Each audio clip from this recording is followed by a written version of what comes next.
ඉස්රායෙල් ජනතාවට ඇයි පීඩාවට ලක් වුණේ? ඔවුන්ට බලවත් දෙවියන් වහන්සේ සිටියත් මෙවැනි අත්දැකීම් ඔවුන්ගේ ජීවිතයට කොහොමද ආවේ? අපි මේ ගැන ගැඹුරින් සිතන්නම ඕන. ඔවුන් දෙවියන් වහන්සේට විරුද්ධව දුෂ්ටකම් කළ නිසා දෙවියන් වහන්සේ ඔවුන්ගෙන් ඉවත ඔවුන් මධ්‍යාහ්න ජාතිය අතර පවරා දුන්නා.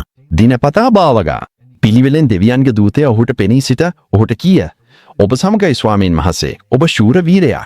විනිශ්චය 6 දොවලා ගිදියෝන්ගේ කාලයේදී ඉස්රායෙල් ජනතාව දැඩි ලෙස පීඩා විඳිනව තිබුණා.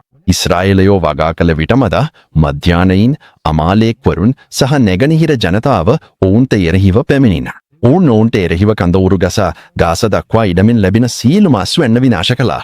ඔවුන් ඉස්රායෙල් වල කිසිම ආහාරයක්, මැස්සක්, ගොනෙක් හෝ කුළුඳුල් වලක් ලැබුවේ නැහැ.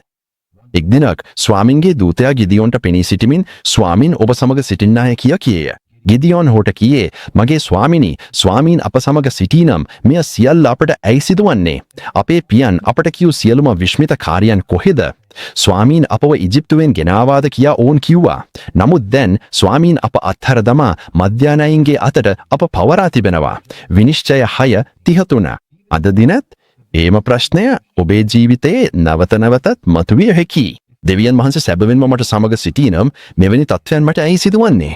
මගේ උත්සාහයන් කිසිවක් ඇයි ප්‍රතිඵල නොදක්වන්නේ?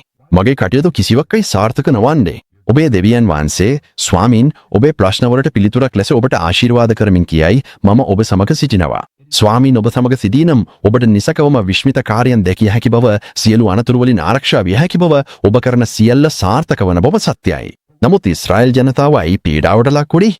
ඔවුන්ට බලවත් දෙවියන් වහන්සේ සිටියද මෙවැනි අත්දැකීම් ඔවුන්ගේ ජීවිතයට ඇයි පැමිණියේ? අපි මෙය ගැඹුරින් සිතන්නවන.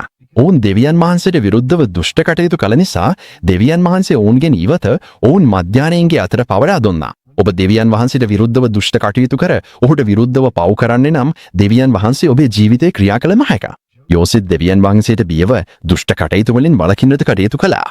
යෝසෙෆ්ගේ ජීවිතයේ ඔහු පොටිපාර්ගේ ගෙදර සිටියේදී පොටිපාර්ගේ බිරිඳ ඔහුට ඇය සමග නිදාගන්න කියලා ආරාධනා කළා. මේ දේවල් වලට පසුව ඔහුගේ ස්වාමියාගේ බිරිඳ යෝසෙෆ්ව බලා ආශාවෙන් බැලුවා. ඇය කිව්වා මට සමග නිදාගන්න කියලා. ඉපැරණි ගිවිසුම 39:7. යෝසෙෆ් දෙවියන් වහන්සේට බියව දුෂ්ට කටයුතු වලින් වළකින්නට කටයුතු කළ නිසා දෙවියන් වහන්සේ ඔහු සමග සිටියා. ඔබගේ ජීවිතයට දෙවියන් වහන්සේට විරුද්ධව පව් කරන්නට ආකර්ෂණ එන විට ඔබ දෙවියන් වහන්සේට බියව දුෂ්ට කටයුතු වලින් වළකිනවද? ඔබගේ දුෂ්ටකම් සහ පව්වන් තමයි දෙවියන් වහන්සේ ඔබ සමග සිටීමත් විශ්මිත කටයුතු කිරීමත් අඩාල කරන්නේ. අපි දෙවියන් වහන්සේට විරුද්ධව දුෂ්ට කටයුතු කරන විට අපිත් ඉස්රායෙල් ජනතාව වගේම දුක් විඳින්න හෝ පහත් වෙන්න සිදුවේ.